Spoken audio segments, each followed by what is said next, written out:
Good morning, class. This is your English period, and we are going to begin with a poem from your Honeycomb book.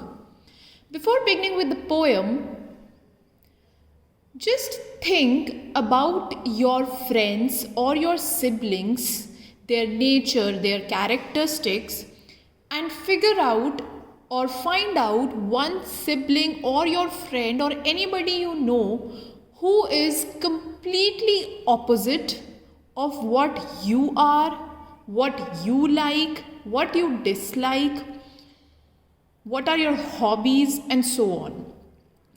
You will definitely find one person either in your friend circle, your knowns, or your siblings who is always the opposite of the clan, of the people around him or her. That person is opposite of that.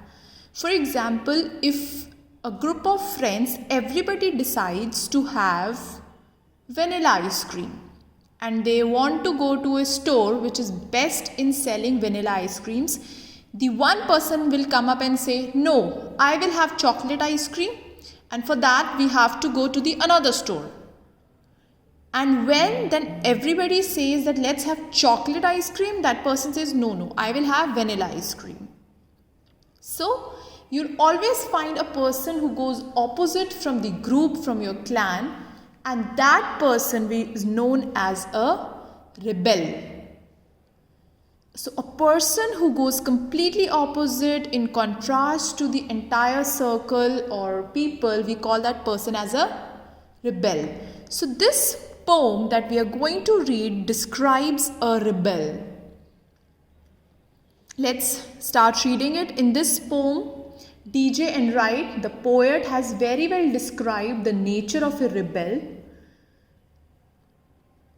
And it is an easy poem, easily comprehensible, no difficult words, and very interesting to read. Let us start reading it. When everybody has short hair, the rebel lets his hair grow long. When everybody has long hair, the rebel cuts his hair short. So, when everybody says that we'll have short hair, this hair type of hairstyle, the rebel, he says that no, I will have long hair. And if everybody says that let us have long hairs, the rebel would say that I will cut my hair and have short hair. When everybody talks during the lesson, the rebel doesn't say a word. When nobody talks during the lesson, the rebel creates a disturbance. So when a lesson is going on, when there is a class going on, a meeting going on, the rebel, everybody is making noise, the rebel won't say a word, will sit quietly.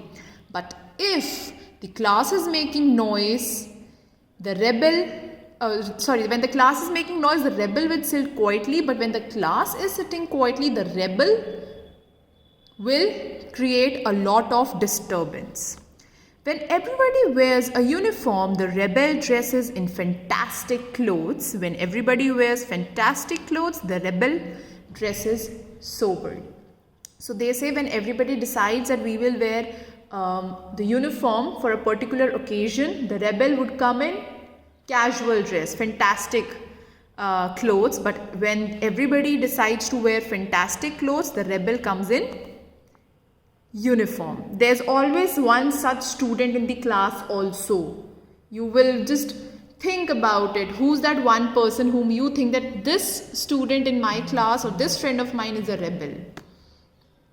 In the company of dog lovers, the rebel expresses a preference for cats. In the company of cat lovers, the rebel puts in good word for dogs. So when everybody is a cat lover, the rebel would say that I prefer dogs over cats.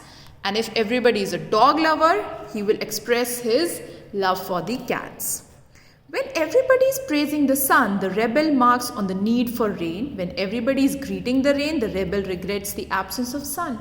So when it's a sunny day, the rebel would long for rains, and he would say that rains are much better than sunny days. But when it's raining, he would long for the sun, that I wish sun rises and the rain stops. When everybody goes to the meeting, the rebel stays at home and reads a book. When everybody stays at home and reads a book, the rebel goes to the meeting. So in every situation, this person would stand opposite to others. So when there's a meeting, he wants to stay at home and read. When it's time for reading, he goes for the meeting. When everybody says yes please, the rebel says no thank you. When everybody says no thank you, the rebel says yes please. In these lines, suppose somebody is offering you something, if somebody is offering you certain snacks and everybody says yes please, we'll have those snacks, the rebel says no thank you, I am good, I don't want anything to eat. And when everybody is saying no thank you, we are full, we have had enough, the rebel would say yes please, I would love to have more. It is good that we have rebels. You may not find it very good to be one. Now the poet himself is creating a contrast, an opposite situation, the last two lines, which are the most important lines of this poem. He says it is good to have rebels, and then he says you may not find a rebel a good person. So he himself is creating two opposite situations. He says if you have rebels, yes, you'll have a variety in your group, a variety in your class. Not everybody is like, yes ma'am, I have understood. There would be one person who said, no ma'am, I haven't understood the second question. And somebody might also have not understood the second question, but is just going with the flow, going with the group. That if everybody is saying yes, so that person is not following his own inner voice, but the rebel would stand up strong and ask questions. And same ways, you may not find the rebel a good person because the rebel always faces social criticism. People always say that, oh my god, he has problems, he always stands opposite, but he might come up with something different, something knowledgeable, right? So poet himself states two things, that it's good to be a rebel and it's also bad to be a rebel. So it's your choice what you want to be.